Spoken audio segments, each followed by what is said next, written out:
तद्वित संभाषा परिषद संभाषा विधि अध्ययन अध्यापन विधि के बाद अब संभाषा विधि की व्याख्या की जाती है। वैद्य को वैद्य के साथ ही बातचीत करनी चाहिए।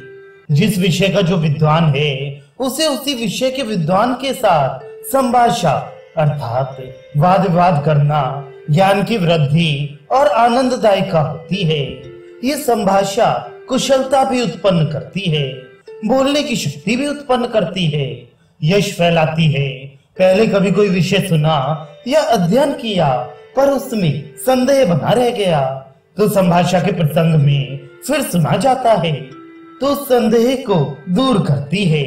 सुने या अध्ययन किए गए विषयों में यदि संदेह नहीं है और दृढ़ निश्चयात्मक बुद्धि उत्पन्न करती है, नहीं सुने गए या नहीं अध्ययन किए गए विषय भी कर्ण के विषयभूत अर्थात सुनने को मिलते हैं।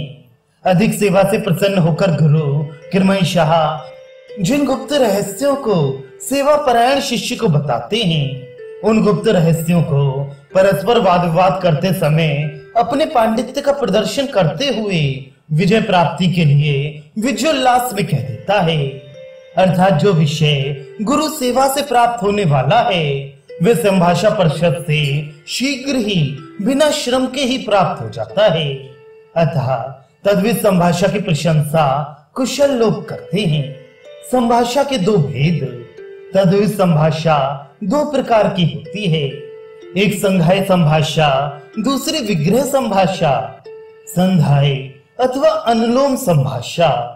संधाय संभाषा की विधि ज्ञान विज्ञान वचन अर्थात प्रश्न प्रतिवचन अर्थात उत्तर की शक्ति संपन्न, क्रोध रहित, जिसकी बुद्धि दूषित ना हो, अनिंदित, विनय संपन्न, दूसरों को अपनी विनय नीति से अपने अनुकूल कर देने की कला को जो जानने वाले, कष्ट को सहन करने वाले और प्रिय मधुर भाषण देने वाले व्यक्तियों के साथ संधाय संभाषा की जाती है।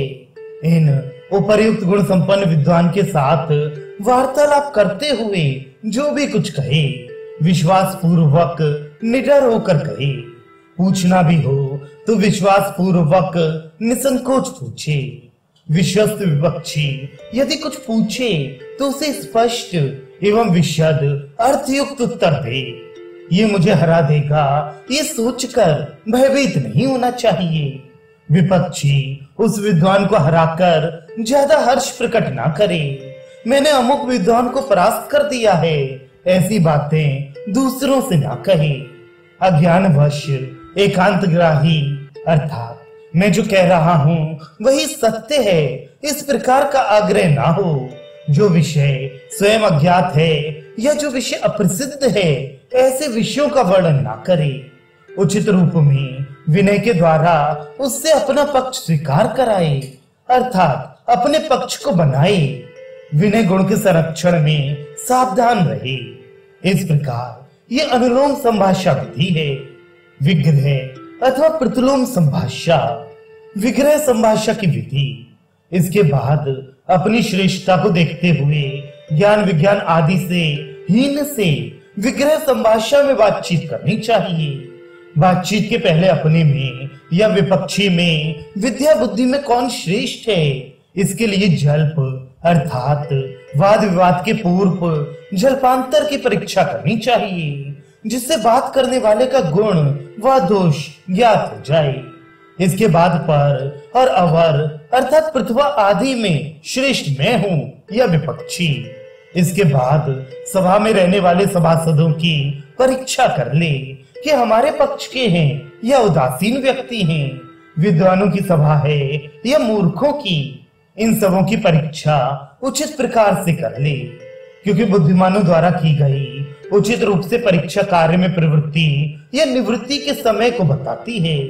अर्थात परीक्षा करने के बाद ये निश्चय होता है कि कार्य इस समय करने से फलद होगा और ये कार्य इस समय करने से हानिकारक होगा। इसलिए कुशल जन परीक्षा की प्रशंसा करते हैं। परीक्षा करते हुए श्रेष्ठ व हीन जल्पक वाद विवाद करने वाले व्यक्तियों के गुणों की विशेष रूप से अच्छे और दोषयुक्त गुणों की परीक्षा करे। जैसे श्रुत अर्थात शास्त्रों का अच्छा ज्ञान, विज्ञान विशेष रूप से शास्त्रों के सिद्धांत और कर्माभ्यास में कुशल, धारण अर्थात वार्तालाप के प्रसंग में कही गई बातों का स्मरण ऐसा करने वाला, प्रतिभा युक्त, वाद विवाद करने की शक्ति से युक्त अर्थात अपने भावों को स्पष्ट रूप से व्यक्त करने का सामर्थ्य का होना, ये इतने गुण जलपक में होना श्रेष्ठ माना जाता है। और इन आगे बताए हुए गुणों का होना दोष माना जाता है। जैसे क्रोधी होना, पांडित्य न होना, डर जाना, कहे हुए बात को धारण न करना, सावधान न होना, इन दोनों प्रकार के दोष एवं गुणों की तुलना अपने में और विपक्षी में करे कि इन 6 गुणों में कितने मेरे में हैं और कितने दूसरे जलपक में हैं। इसी तरह कितने दोष मुझ में हैं व कितने दूसरे में हैं। इस गुरुता, श्रेष्ठता व लघुता की तुलना उचित रूप से करनी चाहिए। विपक्षी के भेद। गुणों के अनुसार विपक्षी 3 तरह का होता है। पहला प्रवर अर्थात श्रेष्ठ, दूसरा प्रत्यवर अर्थात अपने से दुर्बल हीन गुण वाला, और तीसरा सम अर्थात अपने समान। ये भेद केवल गुण के अनुसार किया गया है, न कि कुल, स्वभाव, धर्म आदि सभी विषयों में।